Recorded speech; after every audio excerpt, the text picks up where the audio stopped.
Is Irina Baroness Von Behr, and I want to thank you very much for being here. And first of all, I just want to, give us a brief introduction to who you are and your life story and why you're running for politics. Basically, I'm running for Congress because just like our forefathers, when it comes to a time that your country needs you and maybe an unusual group is needed to make some changes. We started off in this country with people. One was a silversmith, another person a brewer, and yet they came with all their qualities together, and they went against a giant with no money, and yet they were able to overcome England and start this country. And myself, as a biracial candidate, I think that I bring to the table something which we need now for this country, which is unity. Being able to work across the aisle and bring everybody back together. Okay. Well, I mean, you're not going to be, taking on England or anything like that, but you do have to take on Greg Stanton. He is the former mayor of Phoenix. He's a well-known name, well-known commodity, in this area. How do you seek and how do you hope to overcome that name recognition? Well, basically, I ran for city council in Tempe, so I do have a little recognition. I ran in 2016, and unlike a lot of other candidates, I knocked on over 12,000 doors to get my signatures. So basically, I'm out there talking to people in my district and getting to know people in my district. Yeah, and looking at your website, it was pretty interesting. Now, one of the top issues that you say is facing the country isn't what a lot of people would think right now. A lot of people are talking about health care or immigration or the economy. You think it's sex trafficking, child sex trafficking. Can you explain that? Why you think that's the top issue? Okay. You have to understand, my father was black, my mother Czechoslovakian, white, and slavery is now back in this country. We are #1 in the world with slavery. Now, trafficking, human trafficking is a fancy word for slavery. And when you have children being trafficked, that is the epitome of the worst thing you could ever have. The cartels are doing about $32 billion a year off of the backs of our children that we know of.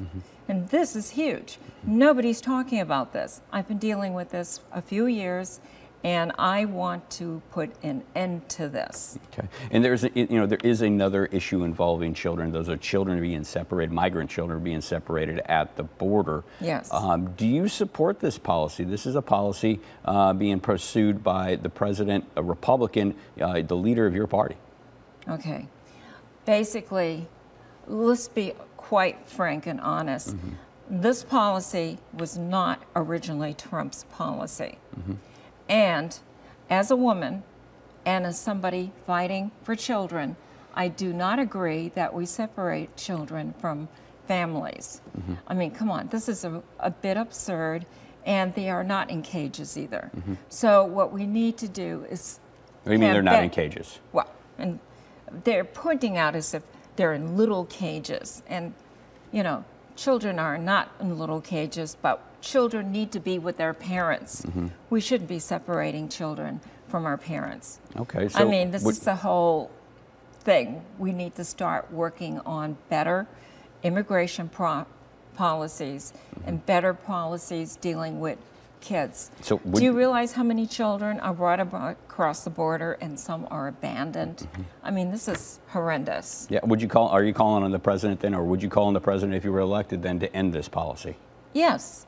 Everybody, I would think, that has some common sense would say, look, we need to do something that doesn't hurt children. Okay. And another key issue of the president, the border wall. Do you support funding for the border wall as he's been asking for? Okay. Basically, I have an out-of-the-box answer to that. And I've sent in the president an email, and somehow I've never gotten a response back on this.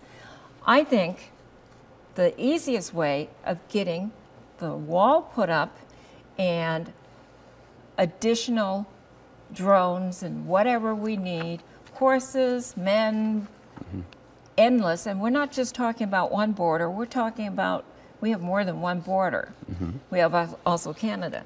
So why don't we have a lottery like the Powerball to constantly support this? So we're not forcing taxpayers who do not want to be involved with this to pay or fund this. Okay. And then we're not always going to Congress and saying, hey, let's have a vote on this. Right now, we can't get Congress to agree on what they're going to put in their coffee. So basically Powerball lottery for entry into the United States. I think that would be, come on.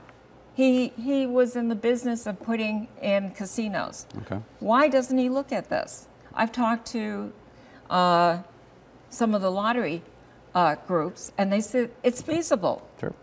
You've talked to lottery groups about this. Okay. Yes. Why don't we do this? Okay. Okay. I want to move on. Another thing we're seeing big this week is this trade war. You know, the president has put tariffs on you know, goods and services coming from various countries. Looks like there is a trade war with China, the two largest economies in the world, engaging in this. Would you support the president and further tariffs on China, other countries? Okay. Well, first of all, you have to realize that anytime you have trade agreements, has to go through Congress, and there's only so much the president can do. And China has been really unbalancing things. All you have to do is go out and lift something up. You go to a restaurant or whatever, made in China, made in China, made in China. Yeah. Okay. You know, so basically, I think sometimes we should just try to open all options before we go out with too crazy of a war, and make sure we get our allies on side. Okay, and we're starting to run out of time, but so I want to ask you this. I want to get this question in. Last question here. You know, the Affordable Care Act. I mean, do you support replacing it? Do you support getting rid of it, or would you like to keep it in place? You're gonna love this one. I want to see more of a European and Canadian health care for everybody. All right. Now, you heard that from a Republican. And the reason why I say we need that, I have traveled most of my life.